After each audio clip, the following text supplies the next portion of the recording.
All right, everybody, thank you so And we much are for joining us here live. today. We are live. Had a couple of hiccups in terms of getting my audio. It turns out my computer did not enjoy traveling around the country and being schlepped all across the Democratic National Convention very much. And so I had to get things going a little bit. But we are here with you with a Democrat and a Republican walk into a bar. And I'm your Democratic host, Dr. Cindy Banyai. I am your Republican host, Sean Hartman, and let's start with that Democratic convention because, of course, you were there. It looked Yes. like a very fun time, so I'd love to hear about it from you first. Yeah, it was a fun time. And actually, there was a ton of Republicans there. I think everybody except Mm, Donald Trump himself. I oh no. saw Vivek Ramaswamy. I saw Byron Donalds. There was a ton of people that were coming. Of course, they were coming because the media Yeah, and Fox News, CNN, everybody had their own little booths. They were coming and giving their commentary. But yeah. yeah, it was really an amazing experience. I was a delegate here for the state of Florida, elected statewide to go to the Democratic National Convention. I'd never been before. I now don't have a super long history, honestly, of being a Democratic operative. I'm actually like a Really? technocrat and a political science person. Yeah, I mean, I like, find that hard to believe, but okay. no. I mean, like, I became, started doing stuff with the party when I ran in 2020. Before Yeah, that, I was a political science professor and yeah. doing technical assistance type of work. I was very much on the inside of government as opposed to the partisan side of it. So, Mm, this was the first presidential convention I went to, and it was exciting. It was really interesting. That's what these things are supposed to be. They're supposed to rev up your base. yeah. Get your party nominee there. Had some really wild experiences, honestly, that we Mm. could talk about in detail as things were going. I actually Yeah, I saw at roomed one with. point. Yeah, I saw you Go got ahead. locked out at one point with the media. Yes. So, and what I realized is because they had told us, oh, it's like fire code, there's too many people in the building. But what I realized, because I saw Secret Service and different military and police units coming around, was that was actually when Vice President Harris had entered the building. So once she was inside the building, they closed the entire perimeter, and Mm, they don't give you like a heads up on this kind of thing. So anybody who was outside was outside. yeah. Like, and that included I just happened to be standing next to this press area, and so all these people that were from news channels all over the world who were supposed to be doing live shots and stuff inside were outside. There was Mm, probably about 40-50 it people. looked like a pretty big crowd It was a pretty good gaggle, and they were pissed, and their editors were that getting got pissed. locked out of the But DNC. there was I think it's, also like but the censoring of the media is always something. there were thousands of other media inside, I promise. And like I said, all the major networks had their own stations and sweet boxes and stuff like that. These were like literally reporters or Yeah. something. They ran to the other trailer and went to come back in, and they couldn't get back in. There was like Senate staffers and stuff. We were out there. So I was there with Mm. my roommate for the convention, who is Gabe Valamont, who's running against Matt Gaetz in Florida 1. So Ooh. yeah, He's a she and I had veteran, some. right? He was like one of those, like a military veteran that was running, or is that the So that's Republican who ran? that's Phil Ayer. Oh, Phil okay. Ayer ran in Florida 1 in 2020. Then last cycle it was Rebecca Jones. And Yep. now this time it's Gabe Valamont. Gabe Valamont is actually she was the statewide Moms Demand Action lead. And she was based in Naples, Mm. actually. And I realized that I had worked with her a lot. I didn't make the connection because, of course, she's up in Pensacola. She's up in the Yeah. Panhandle now. But she had supported my campaign in 2020 and was a big supporter of mine. But she had Oh. some serious tragedy. Her son and her husband died within 6 months of each other, and Oh, what happened? her husband was diagnosed with ALS, and then her son had a brain tumor, and they were both Oof. just gone. Yeah, it's terrible, but she's using that tragedy to continue the fight for, Mm. healthcare and families in this country. So it was really great to connect with her, and she was like my buddy through, trying to get to all these different places around the DNC. Mm. Well, Matt Gaetz is a tough cookie to crack, unfortunately. So the Republicans couldn't get him out. He swung by his primary, and that's a pretty that Panhandle area is, like more of like an Alabama, Georgia type thing. It's much more Sure. conservative than even the rest of the It's state. South So, Alabama, right?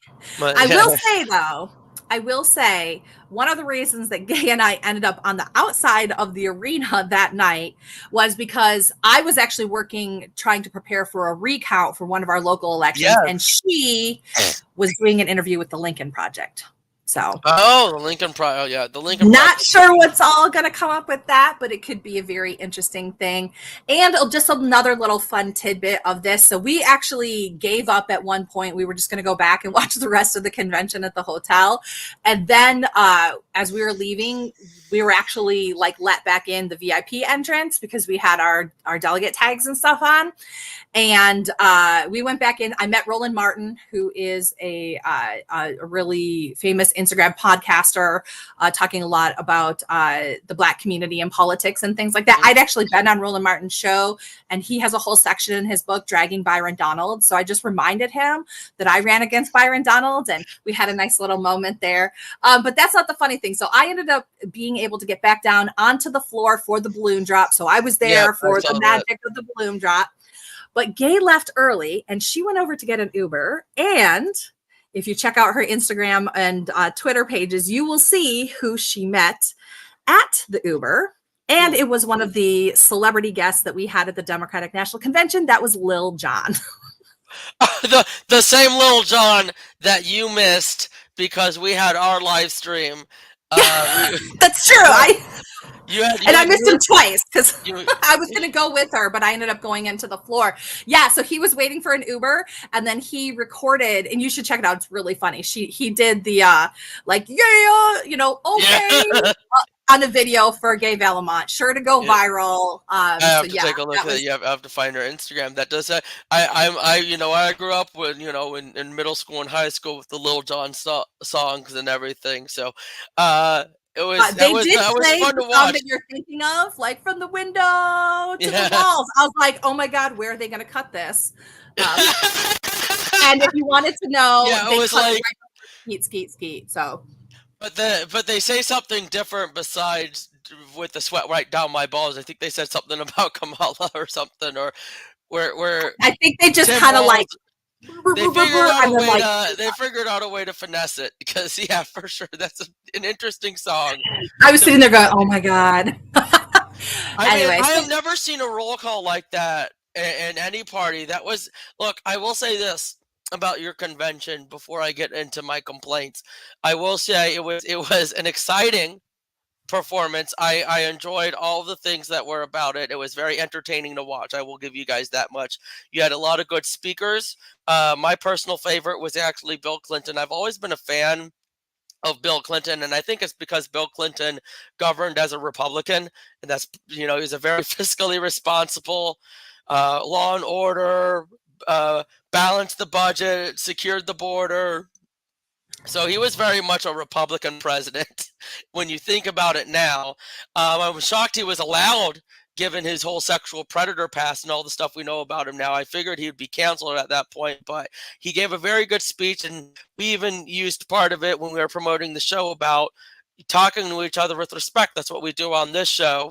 Despite our disagreements, we try to show respect at all times. And so hopefully if anyone watched that speech, they will come to us to see how to talk respectfully to the other side of the aisle, because we definitely need that. You guys, look, it was an entertaining convention, and you guys are passionate and riled up. And I want Republicans to take note of that, because again, you guys are now a serious threat. This can not only you can win all these races. There's a lot of passion and a lot of fight. This is not an easy election this is not an election we're really set to win for. We have to fight for it if we're really wanting to win. Obviously you don't want us to. You think we're going to be No, fine. I think you guys can just chill. Like, well, here's the thing. We're just having like all this fun over here. I'm sure it'll be fine. Yeah. See, that's the thing, though, is I know Republicans are thinking that Republicans, and here's what I found out recently, at least here locally in Lee County, there's been, after the primary, a rise in Democratic voters and a loss of Republican voters, which goes to the thing that I've spoken about on the show before, which is how do we know that all these Republicans that were registered to vote are going to stay in the Republican Party, or if they were just uh, going there to vote in the primaries and then switch back to Democrat. So it seems like that was the case, and we cannot rest on this. Oh, we have a million. Was it a million more Republicans? Was the thing they were promoting at the RPOF? We can't rest on those laurels. We have to I think it's fine. Yeah. See, she thinks it's fine because she knows that if we rest on our laurels, they're going to win some races. I think that you guys can just take it easy, get a Mai Tai, like just play that kid rock song on repeat. Because apparently I was the only person who came to your No, I convention. think we had Lee I mean, we Greenwood, had I Little think. John, we had Stevie Wonder, we had Patti LaBelle, we had Common, And that's the we other had thing John too. You Legend, we had had country music. You had country music artists, and you guys somehow found your faith and your patriotism with the American flags and talking about God and Christianity and family. It was pretty I interesting. brought You the guys discovered flag. that once more. It's been Oh missing no, we for quite just some took it back from you guys because you all had co-opted it and said that it only belonged to you, but it belongs to all of us. I do agree there. I think that patriotism should not be a partisan issue. That part I will 100% agree with. What I want to say, there are two major things during the convention that were just straight up lies that I locked onto that I want to talk about. The first was during the first night of the convention with Joe Biden, which I did not watch his speech because I go to sleep at a decent hour.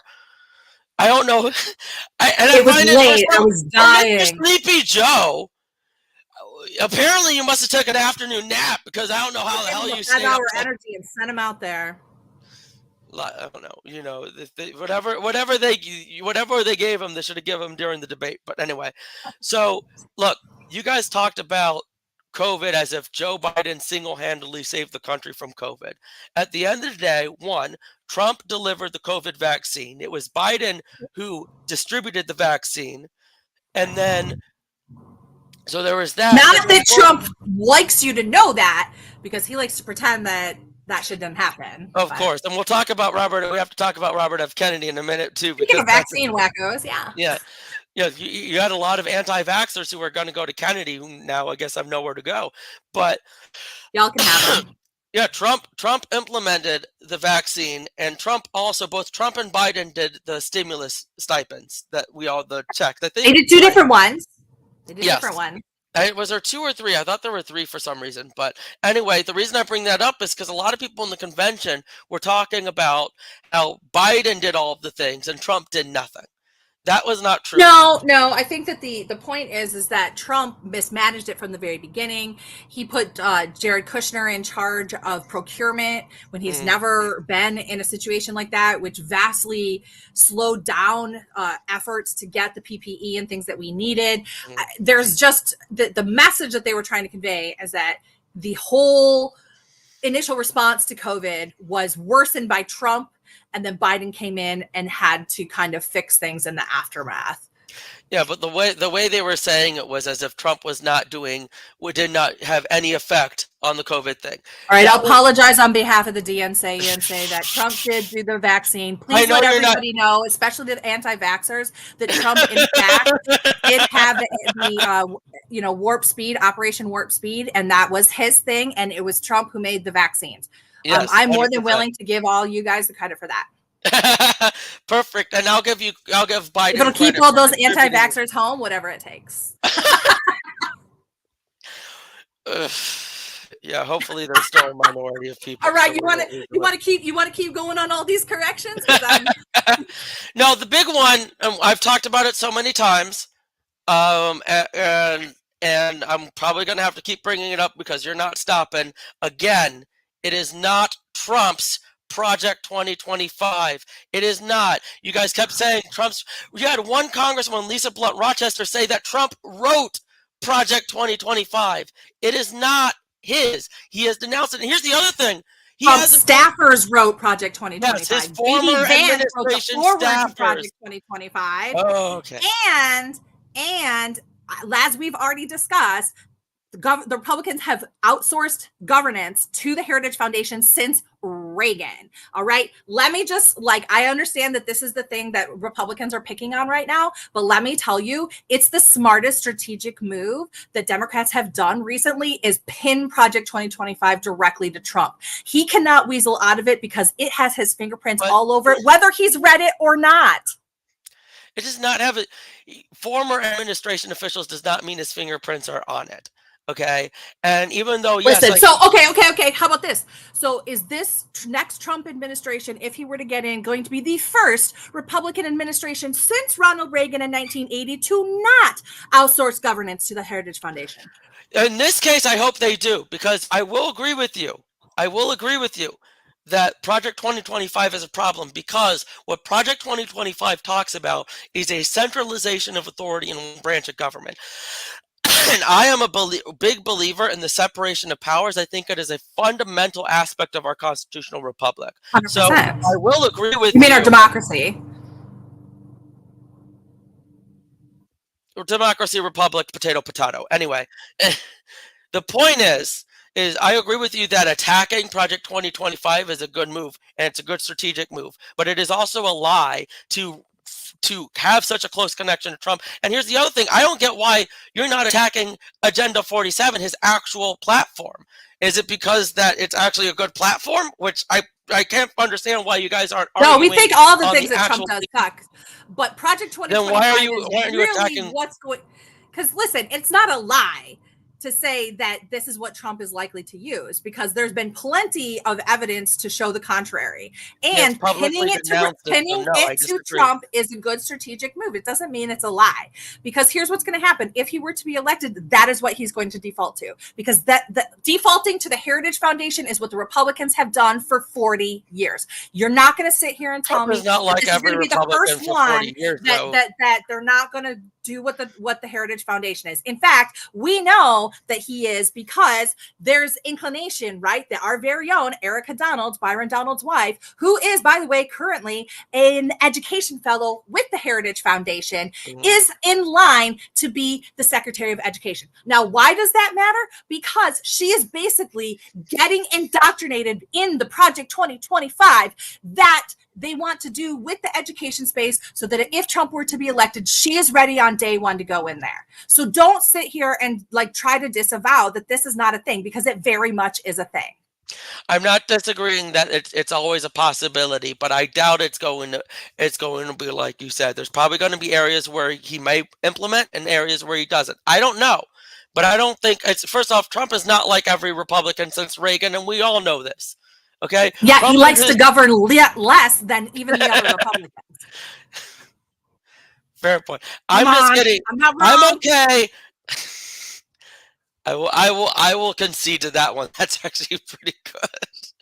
But look, I am okay with Democrats attacking Project 2025 because it's a bad platform. And I'm okay with you talking about what you said about Heritage Foundation stuff usually gets implemented by Republican presidents. What I am getting upset about is the direct connection, trying to say that Trump effectively wrote Project 2025, that he was involved. Listen, no one honestly believes Trump wrote anything, so don't worry.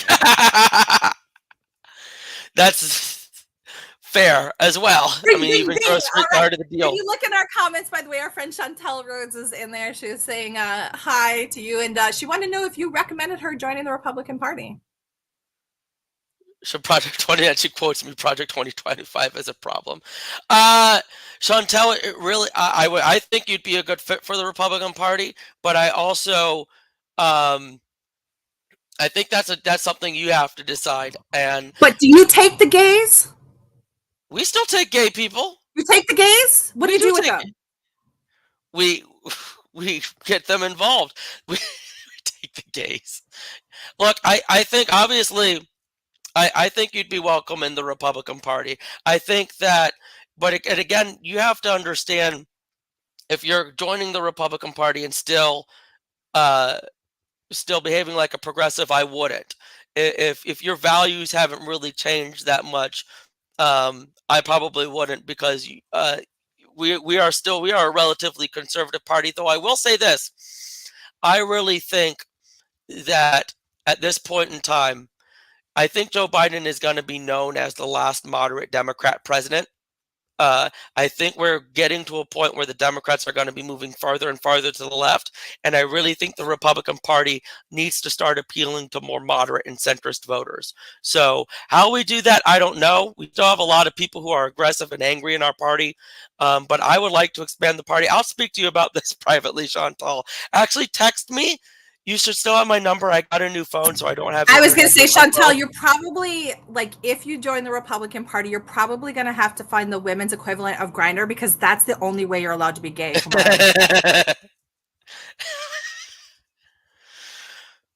Anyway, well, you have to find some find a party leader to have a threesome with. And then you probably got to get a fake husband, like a lot of the guys got fake. No, we have gay Republicans. We had there was a conservative candidate who I voted for against Rick Scott by the name of Keith Gross. He is a gay Republican. So we have gay Republicans here. I heard there's even a Trump drag queen in Naples. I think you were the one. Oh yeah, right? She's friends with Christy McLaughlin. Yeah. My former student who ran in the Republican primary. And we had at one point before we were having internal issues within our own party, we had invited Scott Pressler, who's a big get out the vote Republican guy, and he's openly gay. So we have a lot of gay Republicans. I guess there's a couple of them. Yeah. Might be hope for you. Otherwise, stick to Grindr, y'all. I hear it light up at the convention. But we'll talk after, Chantal. I think you'd be welcome, but we obviously that's a deeper conversation to have. But I'd love to have a conversation with you on that. So okay, so those are like the things that I've heard from the Republicans. Yeah, they're a little miffed about Project 2025. I mean, really, honestly, they're just like sad that Democrats have learned how to pin y'all's bullshit on you, and because you guys are like upset about it. You know, what's funny is we're upset about it because we agree with you that Project 2025 is crap. So. The reason we're upset about it is because Project 2025 is... Honestly, you know what it's like? It's like that moment in Happy Gilmore where, he was out with Chubbs, like learning to practice and putt. And then he gets up there with Shooter McGavin and he's like, oh, Happy learned to putt. That's what the feeling is after the Democratic National Convention is like, oh my gosh, we learn how to put on a good show. We learn how to pick powerful speakers. Oh, and then we have a really kick-ass team going out for our presidential ticket who's out there filling stadiums simultaneously. And I mean, I think it's a happy learn to putt moment. We're not running against Joe Biden anymore, and it's very clear that Trump is getting confused on how to handle that for sure. I'm very concerned about this debate coming up. That's going to be more help for you guys. So Republicans have to put the pedal to the metal on our end and actually do the work that the Democrats are now starting to do. So this is no longer an easy. No, I think he'll be fine. I get if he gets up there and just does what he does at all those rallies, just rambles for like 90 minutes. I'm sure he'll be fine. That'll totally win over the American people. Yes, if only he would just talk about policy like everyone and their frickin' mother is advising him to do. Everyone, every single frickin' person, just talk about policy. Don't talk about her or her race or this or this. Hannibal Lecter. Hannibal Lecter. Why are we talking about Hannibal Lecter?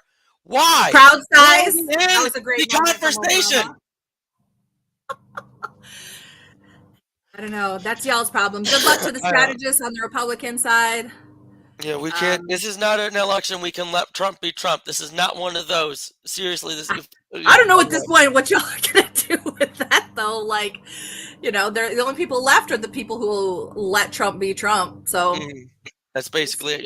You're not wrong. It's an internal frustration within the party for sure. We want to keep him on message and disciplined, but he's the most undisciplined candidate out there. But if I really would love to have a real policy debate. I still think we win on policy, but we're not going to have one if Trump continues to go the route we're going with. I actually want to talk real quick. Now let's have a policy debate. Yeah, because y'all don't win on policy at all. Oh, no, I disagree with that. But let's talk about. Y'all haven't had a platform. We Come don't this year. You're right. on. That's something I'm really pissed off about. I have to really vent about this. Okay, in 2016, we had a several hundred-page platform with a bunch of policy points dealing with stuff that people, except for policy wonks, wouldn't really care about. I remember in our 2016 platform, we had policy topics on dealing with trade and development in Africa. Like, really cool stuff that as like a nerd I loved. 2020 we didn't have diddly squat, which is It was like America, fuck yeah. That was basically the policy in 2020. that was and then this point we don't have a platform. We have 13 frickin' talking points. They're talking points. They're not policies. I am livid about this. What the hell do we have a platform committee for if you're not building a bloody platform? Tell us. I bet you it was probably just a reason to get together and fire up Grindr. I have no comment on that. Turns out Madison Cawthorn has been right all along, everyone. All these Republicans are just meeting up for sex parties. That's our government for you. He needs to really spill the beans on that. The fact that he's still staying silent is pissing me off. I want to know. Yeah, he wants to slide in. Name names, Madison. All of them. Come on. No, he's just biding his time in Cape Coral so he can run for Florida 19 when Byron runs for governor. Yep. Come on. 26 is right around the corner there. Speaking of elections, let's talk about this recount and this very tight race in School Board District 3, where we had Bill Ribble, who is the Republican candidate running against Caitlin Schoeffel. Am I correct in that? Yeah, Schoeffel. Yep. And it was much closer than expected. It was by less than 0.5%. It looked like a few hundred votes. It was 187 votes, and it was actually 0.75 was the differential. So we worked. I don't know if you're. And I believe it's under 1% as a recount, right? No. So the rules in the state of Florida, it has to be 0.5% is the recount. That's it. And that goes to it's an automatic recount, and that is a machine recount. And then if that moves the number down to 0.25%, then that triggers a manual recount. And the manual recount is where you may be able to shave off some of the numbers through things like undervotes and overvotes that may have indicated voter intent that weren't otherwise counted. All right. So where are you on that in terms of trying to get a recount? So I was actually Caitlin's manager. Does not surprise me. You're the Democrat Terry Miller, so it doesn't surprise me all the Democratic candidates are being run by you.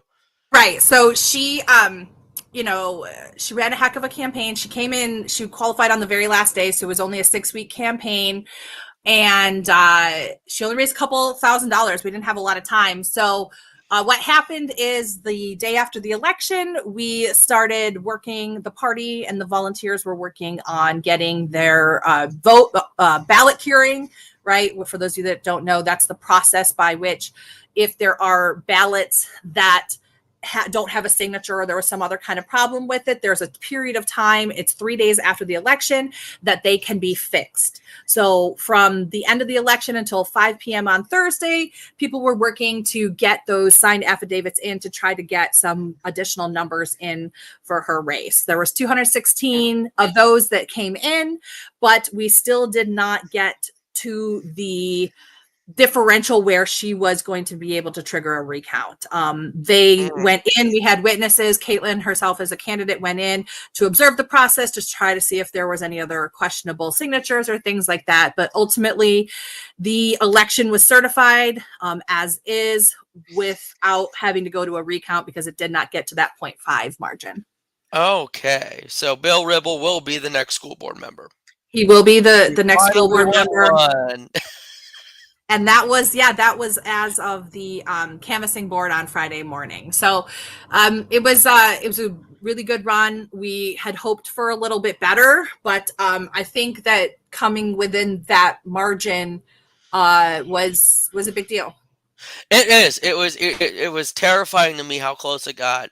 I know we spoke on a previous episode about potential Republican support for the Democrat, which is Right. something I definitely want to, obviously no one publicly endorsed, but I want to see how if there are any Republicans who gave money or donated or provided any type of support. Because, like I said in the previous episode, if you're a member of the Republican Executive Committee and you're donating to a Democrat, you're kicked out.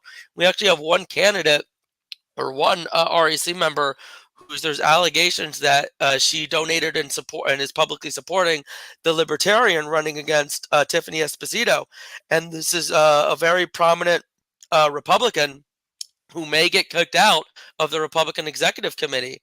And unfortunately, this is someone who made a lot of very powerful enemies with a lot of her opposition. I'm not going to mention any names, unfortunately, but I bet you I could get. yeah, I'm sure you can. People who are in the know who I'm talking about, and but yeah, we get this quite a bit. You know, if you're a Republican, you cannot publicly support a non-Republican candidate. You have to be very careful. Now, technically, you can vote for non-Republican candidates if you want. Yeah, there's You no just way can't for anybody to know. Yeah, you just can't publicize it. You just can't publicize it. And in theory, you can vote and support non-Republican candidates. So Or if you are a Republican and you want to support a non-Republican candidate, send me a DM. You can send money to my nonprofit organization, Save Our Democracy. Save Action. yeah, if you donate to the PAC, it's fine. Hyphen There's the democracy. loophole right there. And then I will be happy to help you support any candidate that's not a Republican. Just hang it up. No So there's strings your attached. workaround, guys. That's your workaround. Donate to the PAC, not the party. So that could There's be another like, oh, happy Lunda Putt moment for us. But yes. The book. So yeah, no, I was, I was very proud of the effort. I mean, Caitlin, as a first-time candidate, did amazing. She was really every time that she was out there, she was winning hearts and minds. She's a young mom. She's got a kindergartner. She's a former Miss New Jersey, so she was easy on the eyes. And but she, no kidding. That wasn't just it. I mean, she was really great. She did an amazing interview with Beach Talk Radio where she knocked it out of the park. She just really had some common sense things that she wanted to do with their school board, and she really reached a lot of people. And Ribble was a DeSantis back candidate. He was sitting on $50,000 and how much ever more, and not that he really seemed to do much with it, frankly.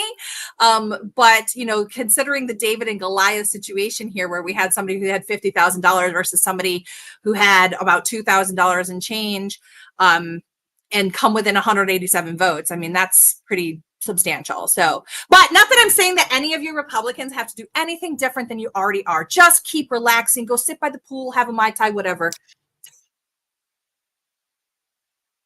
Nope, don't listen to her, guys. We actually have to fight for this race if we actually want to win. If we lose this election, it will be because of us. It will be because we failed to put in the effort to get these Republicans elected from Trump on down. We actually have to fight for this because guess what? The Democrats are fighting for it, and they're fighting locally here too. So we can't just assume that it's going to be all hunky-dory for us. There's some races that are pretty vulnerable. But anyway.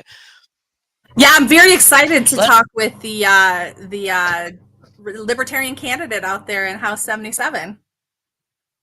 Yep, he's a really great guy. You guys should look into him. He's definitely been campaigning at Republican locations. He's made an effort to get anytime the Republican Party has public events, he's there. If it's not a closed meeting, he will be there and he will try to campaign. And that effort is being made. And I have not seen Tiffany at anything at all. I mean, you'll see Jenna Persons will show up to things. Jonathan Martin will show up to things. Mike Giolombardo will occasionally show up. Adam Botana shows up to 1 to 2 things, maybe. Tiffany Esposito has been AWOL. I have not seen her at a single Republican event anywhere. So that is not good. I don't know. I know Terry Miller is running her campaign, but I don't know what he's telling her because she's not showing up and she's not campaigning. So if your Cornelius Fowler ends up coming up because a bunch of Republicans go Libertarian, That's on Tiffany Now, Esposito. you guys should really check out Joshua Krakow. He's a great guy. He's a dad. He's a men's rights advocate and a lawyer. You know, he just wants to, you know, make sure that the government stays out of our business. I think you Republicans might want to check him out. Speaking of third party candidates, let's talk about the whole RFK thing that happened on Friday. I want to get your thoughts on this before I give you mine. What do you think about RFK endorsing Trump? Do you think it's actually going to have any effects or anything on the race? No, RFK from the very beginning was a Trump plant. The vast majority of his financial money came from top Trump donors. He was always there to try to peel away Democratic votes. Now, the reason I think that he ended up pulling out of the race is because it turns out he was actually pulling more votes away from Trump than he was from the Democrats. And so that was the time that RFK decided to move out. Now, it did seem like he was playing both sides a little bit because I guess he did ask the Harris campaign for a potential cabinet position. And they told him to kick rocks. And but Trump said, hey, sure. And that will bring that probably 3% back into his camp that we're voting for RFK. But that'll also give us a 2% that we're going to vote for him on the Democratic side. Not that there were that many Democrats who were into him anyway. I think honestly it was more Republicans than Democrats for sure. I honestly think if he had stayed in the race, that it would have been a better a better chance for Harris to win. And when you look at the swing states, I think it might move the needle for Trump in certain swing states. I do think it will have an effect, a positive effect towards Trump. I think, I honestly think that the Democrats and the media should have given him more airtime to get him to stay in the race. So that way he would have seen himself as a viable candidate and pulled votes from Trump if they were serious about trying to defeat Trump. I listen. He had plenty of airtime for somebody who is batshit crazy. I mean, the things that came out of his mouth sometimes were totally bizarre.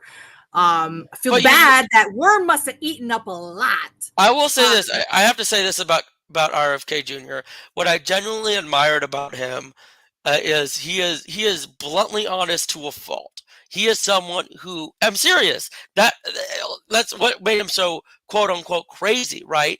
But the truth is like, he's over here admitting he was on Epstein's plane. He's over here, he killed a bear and left it in Central Park. Like, who does that? Who is so honest to the American people that he's like, yeah, I fucking, you know. I mean, he was honest, but he was like, when asked about the question of like, hey, are there any other sexual assault allegations? He's like, I don't know, we'll see. I mean, it wasn't like he was transparent. I honestly, he is a rich boy, you know, man child who had everything handed to him, who decided that this is what he wanted to do. Super awesome that he's like awesome and fit. Like, good job. He had lots of thirst trap videos. Super cool. Thirst trap videos don't win presidencies, though, unfortunately. Jack's but grandpa it's just, right there. He. I guess I also knew too much about him. Like, I knew that he was like run out of the environmental movement in the state of Florida by people that I trust, like because of his anti-science stance and the anti-vax stuff. And he was actually co-opting his platform at the water keepers and starting to talk about this anti-vax stuff. And they literally sent him packing and said, like, you cannot like use our platform to talk about this crazy shit, and sent him packing. So like, he took some kind of super nutso turn. And so anything that he had done prior to run for presidential election, especially in the environmental world, was basically gone. Like, we could not even have counted on him to be that same type of environmental justice lawyer. Oh, I think he was still a big proponent of the environment, and I'm serious. I think that part hasn't changed. Just the vaccine part is the newest thing. I would actually really like it. I don't think it's going to happen, but I would really like it if Trump was elected, if he was made EPA. I think he would be a good environmental protection administrator. I feel like Trump probably promised him Health and Human Services, which is not where I would pretty go. sure that Project 2025 eliminates the EPA. So, well, it's a good thing Project 2025 is not Trump's Agenda 47, because But that I think he would be a good environmental protection administrator, in my opinion. And I genuinely liked, I had considered voting for RFK when he was running because of the fact that he had a unifying message. He was trying to run a more centrist, populist, middle, bipartisan campaign. Even if the vaccine part is a big part of his brand, but that's one part of it. And if you really got the rest of it is just straight nutso bullshit. No, he actually had good policies on housing, for example. Like if you read his housing policy on trying to handle things, he we were going to replicate Fannie Mae and Freddie Mac for housing, like after how spectacularly Fannie Mae and Freddie Mac failed. That wasn't that good. But anyway, the point I'm trying to make is I genuinely appreciated a candidate coming in trying to be a unifying figure. We don't have that often anymore. I don't see how a third party candidate is a unifying figure. I will say I will accept him to be on the campaign trail with Donald Trump if he continues to have his shirt off at least 50% of the time. I'm sure your husband would like that. He was just looking at it. You know who his look reminds me of?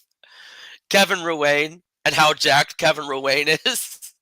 Kevin Ruane is jacked? Oh my god. Well, I guess whoever Terry McMillan is running his campaign. Terry, I guess we need some thirst trap Kevin Ruane picks. We need to get Kevin Ruane shirtless doing push-ups. I'm serious. The dude. And listen, I'm not talking no Paul Ryan in the congressional weight room bullshit. I am not talking Paul Ryan congressional weight room bullshit. I'm talking like straight beefcake thirst trap picks. We're gonna get him in jeans. We'll go to Four Freedoms Park. We'll get him in jeans like Kennedy had, and we'll get him doing push-ups. But I'm serious. His biceps. We get him jumping in and out of the water too. I think Kennedy was doing that.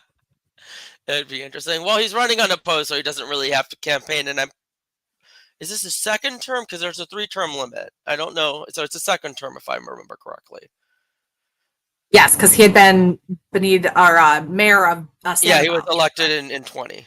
Okay. Or he was elected for Manning's seat, probably. Yeah, Manning when Manning. No, yeah. That was Greenwell. No, Greenwell was Mann. There was Frank Mann and John Manning. We had too many Manns. too many Manns in county commission. That I have to say. I want to talk about that race, actually. That was disappointing to me. That the Amanda Cochran, Mike Greenwell race?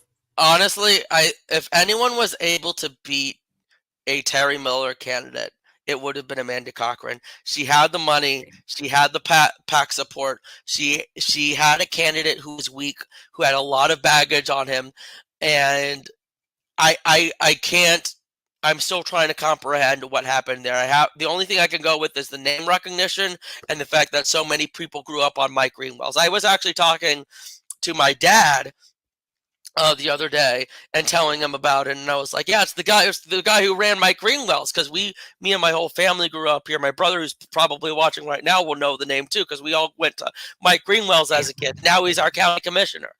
But he's also the same county commissioner that, of course, has all these problems with development and all these ads that were playing on 92.5 Fox News about he is setting up a strip club and he bought all this development in Alva and his property and using the power of his county commission seat to help his own business, which is a big issue and a very concerning issue with corruption. If someone is a developer, and I say this for my good friend David Mullica as well, because he's a construction guy. They absolutely need, for ethical, and if it isn't illegal, it needs to be. But they definitely need to, at the very least, abstain from any votes that directly affect their business. So that is something, if it's not in law, that needs to be codified in law. I think it is, but there's usually a lot of different workarounds, and I don't know how much of a penalty there is for some of the things. I mean, it's called self-dealing, by the way. It is the kind of corruption that it is. But, I don't know. Like it seems as though Greenwell was able to change the land use policy on his own land. And it was like the first thing that was voted on when he got on county commission. So he should not have been able to vote on that. He should have abstained. Yeah. So Right, and but it's like, it's sometimes anyway, it's the Wild West down here. it is, it is, I'm and people don't interested pay in it, attention to it. Go ahead. and I'll say this. Any Amanda Cochran supporters, you are welcome to come over to the Kizzy Fowler camp. And anybody who wants to donate cash to that, again, that standing invitation, we can put that money right into Save Our Democracy and make it go to work to help get Greenwell out. The end of the Cochran campaign is not the end of the campaign against Mike Greenwell and his self dealing. Again, DM, reach out. All of those voters, check out Kizzy Fowler. I'll guarantee you she is not in the developer camp. So you get a little bit something different. And hey, we're looking forward to it. What I would say one thing that's interesting is I didn't see a heck of a lot of campaigning from Greenwell. He So was I don't at a know. lot of Republican events. No, he was at a lot. He was Okay. campaigning at Republican clubs for sure. And the Terry Miller operation have their people knocking on doors all over the place. So he had the Terry Miller operation has an army of volunteers. That's what really did it. The other thing we should talk about before we go, that we didn't get a chance to talk about on our previous live stream, but we said we would, is the Tommy Doyle situation that came up. Tommy did win his re-election. It's actually very interesting. I have to talk about this. So Mick Peters, who ran against Tommy Doyle, did not win against Tommy Doyle for supervisor of elections, but he ran for state committee man and clobbered Andrew Sund completely. Like it was a 60-40 race. It was depressing because Andrew Sund and Chrissy Houlihan, they had the money. They were sending out mailers. They had radio ads. They had big public endorsements. They had all the big people endorsing them. Chrissy Houlihan came in third with only 20% of the vote for state committee woman. And Andrew, I think, had 30 to 40% of the vote. He was clobbered. And I mean, I'm good friends with both of them. I feel bad for Andrew, but at the same time, I thought it was hilarious that, they spent all this money, they put all this work in, and both of them didn't even come close to getting the positions that they wanted. So Mick Peters, even though he did not become supervisor, is now our state committee man for the Republican Party of Lee County. Excuse me. But what had happened is shortly before the election, we had gotten information about an affair, a sort of Monica Lewinsky situation, it seems, between Tommy Doyle and a staffer. This is apparently back in 2020.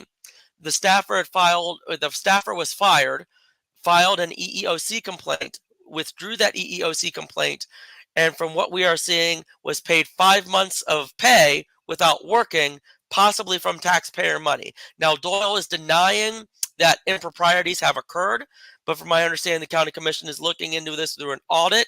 And this is something that if Doyle did end up paying this woman, basically settling out of court with this woman who he had an affair with taxpayer dollars without going through the proper channels, we're talking a criminal offense here. We're talking arrests if we're smart. Now, Amira Fox did donate to Tommy Doyle's campaign. So Amira would not be able to actually prosecute this because it would be a conflict of interest. So there needs to be an investigation for the sake of the people, for the sake of the taxpayers, on whether or not Tommy Doyle paid off his mistress with taxpayer money illegally and against the knowledge of the county commission or the people. This is very concerning. Now, I want to say this also. This was not done while Kevin Carnes was comptroller. Kevin is the current clerk of courts and comptroller. He would normally be the one who would have to approve all of this. But this wasn't done when he was comptroller. This was Linda Doggett, his predecessor. That being said, he was a deputy at the time. It is unclear if he knew about it or not. As of right now, I'm assuming it's not, but he was not involved in that process as a comptroller. So I want to make sure blame is not put on him, at least for this directly. If we're talking about who is supposed to be auditing it, it would have been Linda Doggett, his predecessor. But this is something that needs to be seriously investigated and very concerning to me. The affair unfortunately, we see this. It's a dime a dozen these days. Everyone and their mother who's been in politics had them at this point. We talk about us being Republicans and a moral party. Unfortunately, we're all sinners, and Especially this is why Jesus died for our sins and forgave us. But let's be real, like we have I didn't think he meant for moral, everybody to be a straight up hoe. Yeah, exactly. So Doyle's adultery is not as big between of a him and his God. issue, is not as big of a political issue as whether or not he paid his mistress off with taxpayer money. So I know people have been asking me to reach out to you because they want the Democrats attacking this as well. Like we agree. A lot of people are very angry about it. We just didn't want that crazy MAGA Mick dude to win. That's fair. I can understand that. No, I will say 100%. Yeah, I think it's super shady. Whatever, wherever Tommy Doyle puts his dick is no fucking business of mine. But I will say that, he doesn't get to do that and then use, public funds to pay it off if she doesn't file a claim or sexual harassment or any of this other bullshit. Like, that is definitely unacceptable.